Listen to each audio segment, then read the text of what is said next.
كلنا استعن وصلي.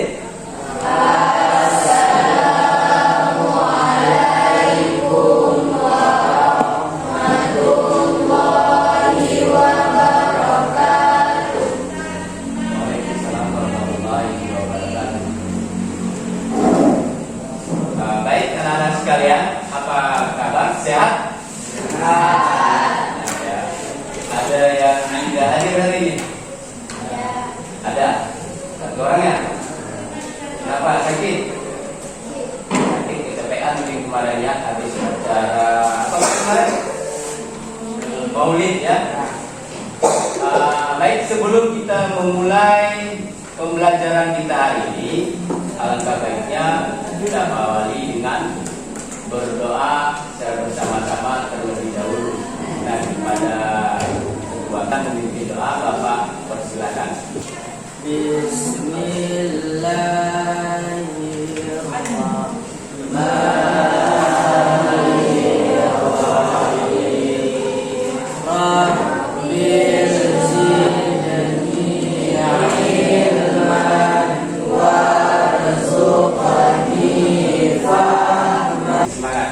Sebelumnya kita sudah belajar tentang apa di pertemuan sebelumnya? Perilaku taat hukum. Menerapkan perilaku taat hukum. Ada nggak yang masih ingat tentang ciri-ciri perilaku taat hukum? Ayo, siapa bisa bantu Bapak? Ini tangan. Ya, silakan. Antara lain, memahami pentingnya pelaksanaan dan penegakan hukum, tidak menimbulkan kerugian pada diri dan orang lain, menjaga perasaan orang lain dengan mengukur tindakan yang akan dilakukan untuk orang lain pada dirinya sendiri, aktif menerapkan perintah hukum dan meninggalkan larangan hukum dalam kehidupan sehari-hari. Bagus sekali. Jadi ada yang lain, kira-kira ada yang masih ingat ketaatan kepada hukum itu dibagi ke dalam berapa jenis? Tiga. Bisa disebutkan? Coba berdiri. Ketaatan kerana terpaksa, ketaatan yang bersifat identifikasi atau ketaatan secara kesadaran diri. Ya. Jadi ada tiga jenis ketaatan terhadap hukum. Jadi perlu diingat bahwasanya ketaatan karena terpaksa. Ada seseorang itu melaksanakan hukum tapi terpaksa. Yang kedua, ketaatannya bersifat identifikasi atau mengikuti, ikut-ikutan. Bukan karena keinginan sendiri, tapi karena mungkin teman, orang tua, ikut-ikutan, bukan dari diri sendiri. Yang ketiga, yaitu orang yang taat kepada hukum karena adanya kesadaran dari dalam diri sendiri. Jadi itu tiga jenis ketaatan terhadap hukum. Ada yang tahu hak dan kewajiban itu apa? Sesuatu yang diterima oleh seseorang. Sesuatu yang Diterima oleh seseorang. ya, sesuatu yang diterima oleh seseorang. Nah, kalau kewajiban apa? Sesuatu yang harus dilakukan dengan penuh tanggung jawab. Sesuatu yang harus dilakukan dengan penuh tanggung jawab. Nah, jadi itu yang dikatakan hak dan kewajiban. Sekarang coba simak video berikut. Nah, ini ada sebuah video atau video pembelajaran. Nanti kita akan melihat tayangannya. Kira-kira video itu menjelaskan tentang apa? Nanti silakan diberikan pendapatnya.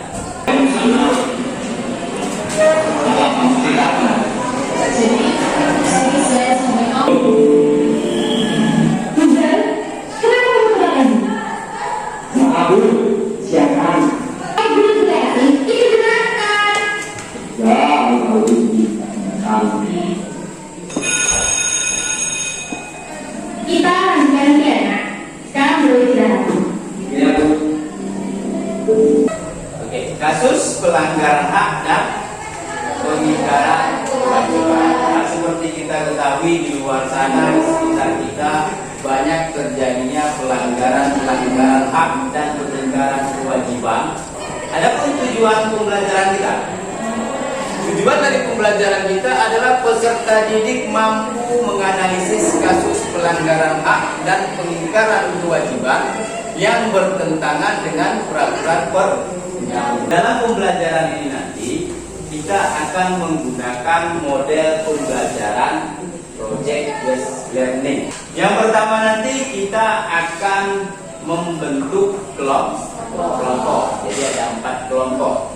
Nah, masing-masing kelompok nanti akan mengambil satu permasalahan. Nah, jadi masalah itu akan didiskusikan bersama kelompok.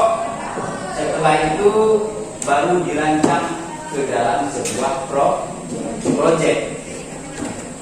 Yang ketiga, membuat jadwal. Nanti kita akan sepakati jadwal projectnya itu berapa hari, atau selesai hari ini, atau akan kita selesaikan sampai pertemuan berikutnya. Jadi kita sepakati bersama.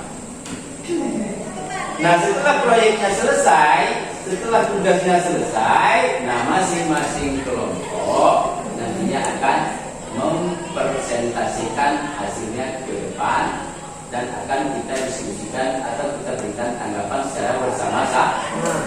Sekarang kita lihat apa hubungan hak dan kewajiban. Antara hak dan kewajiban itu punya hubungan.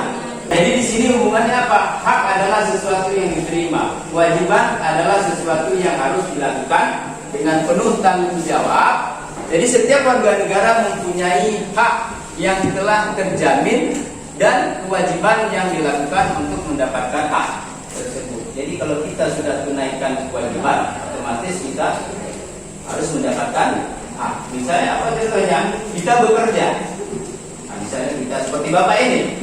Bapak bekerja sebagai guru, itu kewajiban.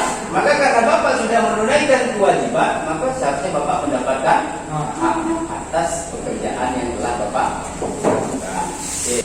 Nah, ini kita lihat faktor penyebabnya. Kenapa orang melanggar? Kenapa orang ingkar? Yang pertama, sikap egois. Yang kedua, kurangnya kesadaran. Yang ketiga, merasa eksklusif. Dan yang keempat, itu bukan yang ketiga lagi, penyalahgunaan teknologi. Kita akan bagi kelompok terlebih dahulu. Ini Bapak bagi secara acak dengan cara berhitung kebiasaan. Dari pojok kanan. Inputlah suaranya. 1, 2, 3.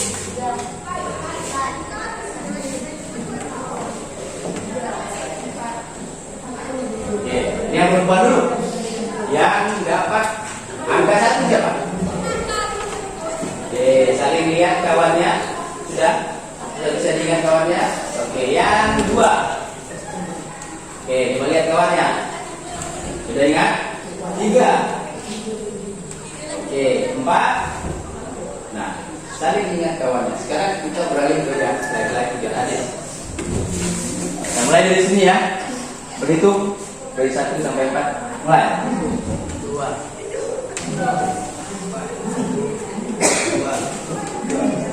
Oke. Yang 1. Oke. 2, 3, 4. Gak apa-apa ya, satu orang ya. Oke, silakan duduk berdasarkan kelompoknya. Jadi di sini nanti ada 2 kelompok, satu di depan, satu di belakang. Sebelah kanan nanti ada 2 kelompok.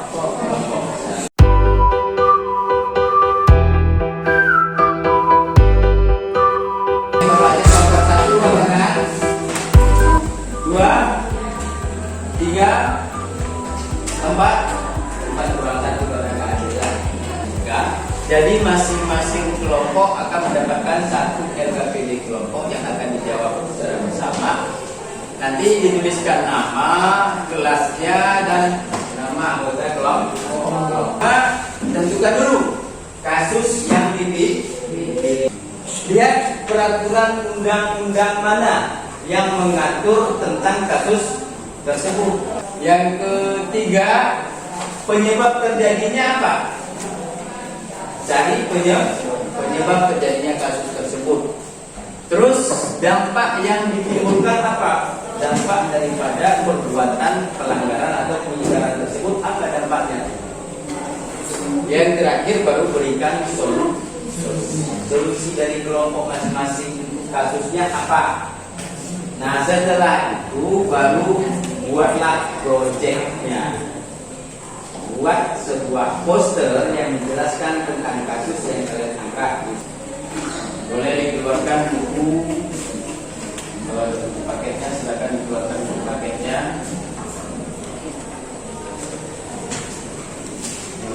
Ada paket.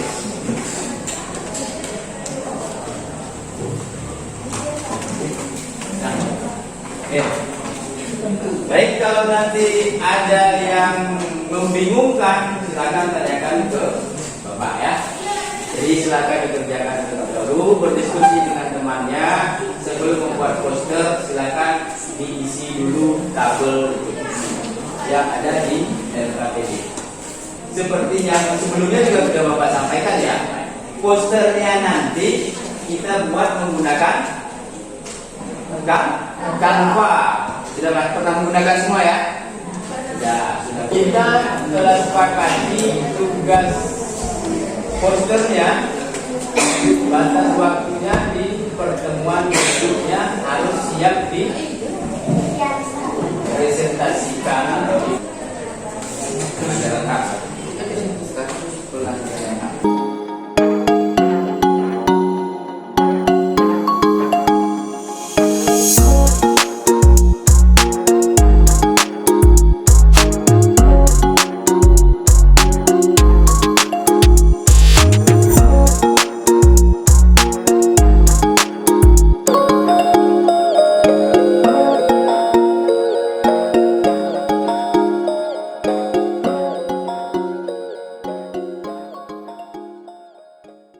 Jadi untuk kali ini kita cukupkan dulu sampai di sini. Coba di stop dulu pekerjaannya. Nanti silakan dilanjutkan di rumah. Makasih atas perhatiannya. Bapak akhiri. Assalamualaikum warahmatullahi wabarakatuh. Waalaikumsalam warahmatullahi wabarakatuh. Pembelajaran kita pada hari ini, kita akan melanjutkan apa yang telah kita laksanakan pada pertemuan sebelumnya.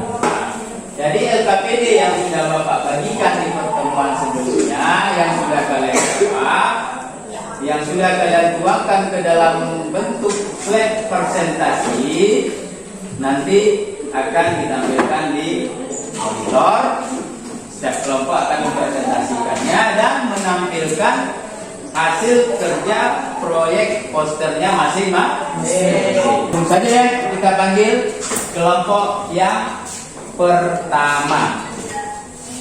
Kita mulai dari kelompok 1. Ya, pada kelompok 1 silakan nak. Ya.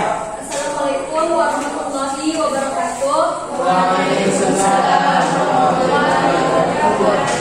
Kami dari kelompok 1 akan mempresentasikan tentang hasil diskusi kami yang berjudulkan rendahnya kesadaran warga negara dalam membayar pajak. Undang Dasar Negara Republik Indonesia tahun 1945, pajak dan pungutan lain yang bersifat memaksa untuk keperluan negara diatur dengan undang-undang. Adalah hasil poster kami. Warga negara bijak taat bayar pajak. Sekian presentasi kami akhiri. Wabillahi taufiq wal hidayah. Wassalamualaikum warahmatullahi wabarakatuh. Waalaikumsalam warahmatullahi wabarakatuh. Ya, silakan. Assalamualaikum warahmatullahi wabarakatuh. Waalaikumsalam warahmatullahi wabarakatuh. Kami dari kelompok 4 ingin bertanya pada kelompok 1, apa saja yang sudah dilakukan pemerintah untuk meningkatkan kesadaran warga negara dalam membayar pajak?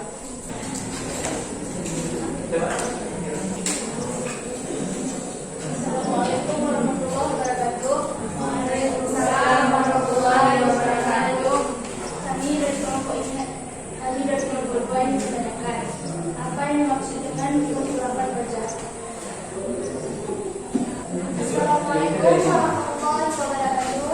Waalaikumsalam warahmatullahi wabarakatuh. Kami akan menjawab pertanyaan dari kelompok 4.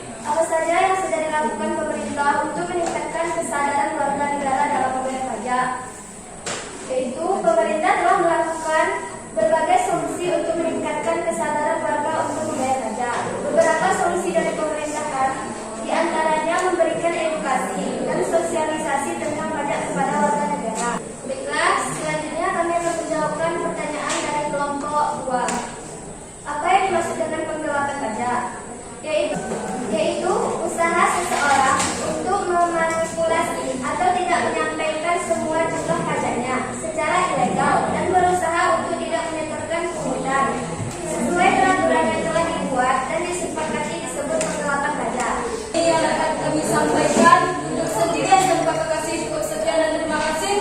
Jika banyak kekurangan mohon dimaafkan. Wabillahi taufiq wal hidayah. Wassalamualaikum warahmatullahi wabarakatuh.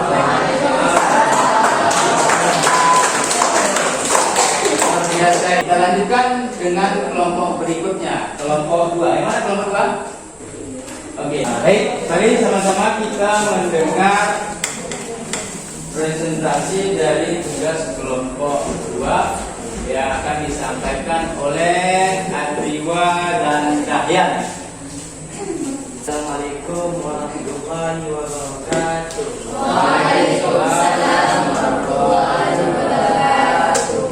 Kejahatan dibuat adalah suatu tindakan kejahatan yang berkaitan dengan komputer maupun perangkat jaringan. Biasanya kejahatan ini dilakukan secara oleh memperlihatkan hasil poster dari kelompok saya. Nah, coba yang lain diamati poster yang ditampilkan oleh kelompok 2. Ya. Demikian yang dapat saya sampaikan. Karena mohon dipertanya maaf. Kami akhiri. Assalamualaikum warahmatullahi wabarakatuh.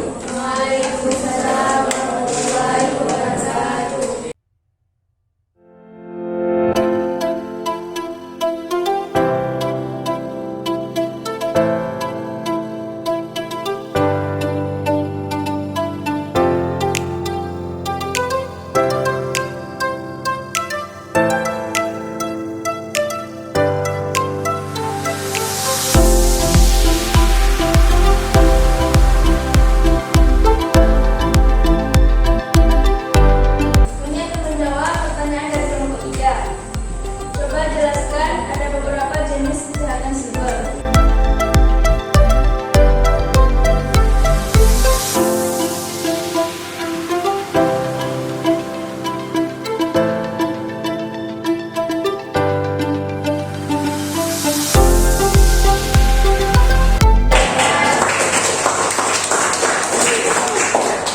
Langsung saja ya, kita lanjutkan ke kelompok 3. Ya, kepada kelompok 3 silakan untuk maju ke depan. Bismillahirrahmanirrahim. Assalamualaikum warahmatullahi wabarakatuh. Waalaikumsalam warahmatullahi wabarakatuh. Kami dari kelompok 3 akan mempresentasikan hasil tugas kami yang akan dibacakan oleh teman kita yaitu Zabun.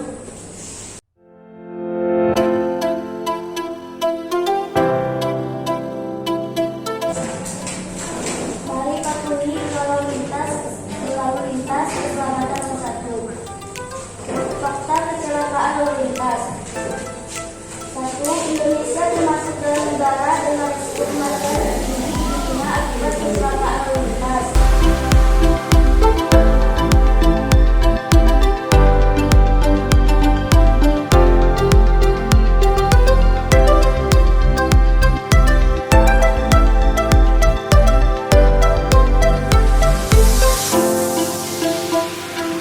Assalamualaikum warahmatullahi wabarakatuh. Waalaikumsalam warahmatullahi wabarakatuh.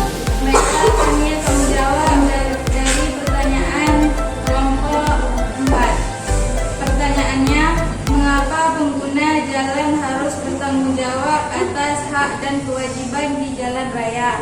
Jawabannya, aturan atau kewajiban yang harus ditaati pengguna jalan raya diciptakan untuk menjaga keamanan dan kenyamanan pengemudi. Demikian presentasi dari kami. Kalau ada kesalahan mohon diperbanyak maaf. Wabillahi taufiq wal hidayah. Wassalamualaikum warahmatullahi wabarakatuh. Waalaikumsalam. Langsung saja untuk kelompok yang terakhir, kelompok yang kita tunggu-tunggu ya, kelompok 4. Ya, kami persilakan kepada kelompok 4 untuk mempresentasikan hasil tugasnya. Ya, silakan kelompok 4. Assalamualaikum warahmatullahi wabarakatuh. Waalaikumsalam warahmatullahi wabarakatuh. Kami dari kelompok 4 ingin mempresentasikan hasil diskusi kami yang berjudul intoleransi adalah sebuah paham atau pandangan yang mengabaikan seluruh nilai-nilai dalam toleransi, yaitu perasaan empati kepada orang atau kelompok lain yang berasal dari kelompok, golongan atau latar belakang yang berbeda. Contoh sikap intoleransi: tidak menghargai dan menghormati hak orang lain.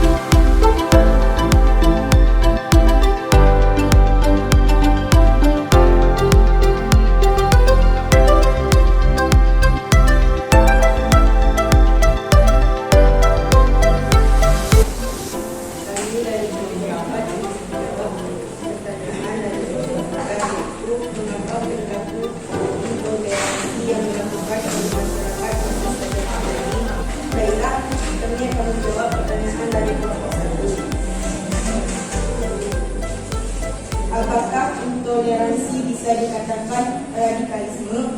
Intoleransi adalah awal terbentuknya radikalisme, lalu ekstremisme, dan terakhir dalam bentuk terorisme.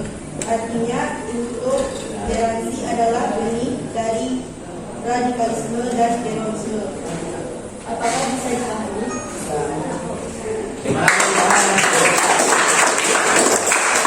Bapak ucapkan terima kasih ya kepada anak-anak sekalian yang telah berusaha untuk menyelesaikan tugasnya. Ya, alhamdulillah hasilnya semuanya memuaskan. Kira-kira menurut kalian sulit nggak? Ya. Apakah pembelajarannya menyenangkan? Menyenangkan. Menyangkut tentang tugas kira-kira sesuai dengan pengamatan kita semua. Kita sudah melihat poster dari setiap kelompok. Kira-kira semua poster itu layak untuk kita pajang, untuk dibaca oleh orang banyak. Menyimpulkan pembelajaran kita terlebih dahulu. Nah, jadi yang perlu Bapak tegaskan di sini, pelanggaran hak dan pengingkaran kewajiban itu adalah hal yang saling berhubungan. Makanya bagaimana? Orang akan mendapatkan haknya saat kewajibannya sudah ditunaikan. Atau sebaliknya, orang yang sudah menunaikan kewajibannya, maka otomatis haknya akan dipenuhi. Jadi untuk evaluasinya, nak, Bapak akan kirimkan linknya ke grup. Ya, jadi silakan dijawab masing-masing. Jadi itu bukan kelompok lagi. Jadi evaluasinya ada 10 soal. Itu Bapak gunakan pakai word. Silakan diklik link yang ada di grup dan dikerjakan. Boleh dikerjakan di rumah karena waktunya sudah berakhir.